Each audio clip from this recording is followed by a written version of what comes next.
Remue ménage. Remue ménage.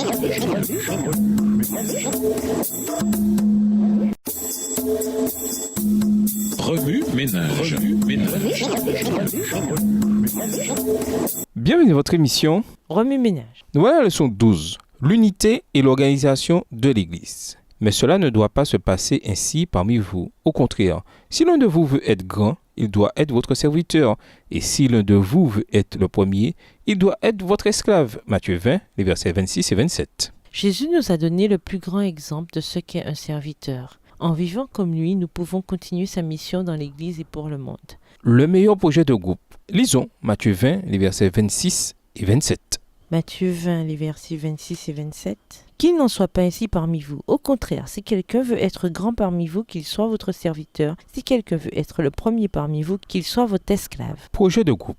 Lorsque ces trois mots sortent de la bouche de leur professeur, certains étudiants se sentent complètement tristes et désespérés. D'autres, par contre, sont carrément euphoriques. Typiquement, les étudiants que ce type de projet enthousiasme sont ceux qui laissent tout le travail à leurs coéquipiers. Chaque équipe aura son dirigeant, élu ou non, qui peut malheureusement se retrouver à devoir faire tout le travail. Cette situation, bien que courante, n'a aucune raison d'être. Chaque équipe a le potentiel de travailler comme une machine bien huilée. Ah oui, dites-vous. Comment? Eh bien, c'est simple. Si chacun fait sa part, ça va marcher. Et le plus souvent, c'est vrai. Cependant, je crois que le groupe idéal doit être beaucoup plus que cela. Dans Matthieu 28, les versets 18 à 20, nous sommes appelés à faire de toutes les nations des disciples. Pour accomplir une tâche aussi importante, nous, les dirigeants, devons surtout nous efforcer d'établir des liens avec ceux que nous dirigeons et les encourager. Les dirigeants doivent contribuer à l'unité du groupe. Sans unité, les gens du dehors risquent de ne pas vouloir se joindre au groupe ou, dans ce cas, au discipulat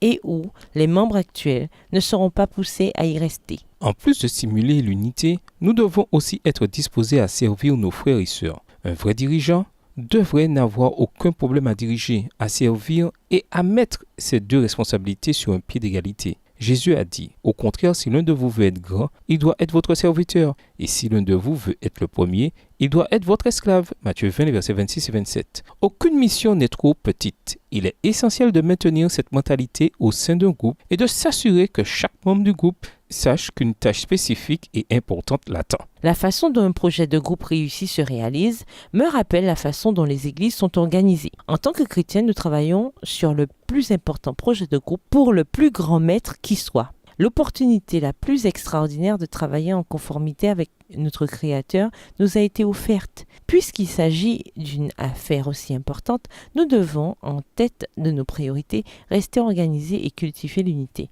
Nous devons valoriser chaque poste dans l'Église, du membre à l'accueil, au pasteur. Non, aucune mission n'est trop petite. Au revoir. Et à demain si Dieu veut. Remue ménage.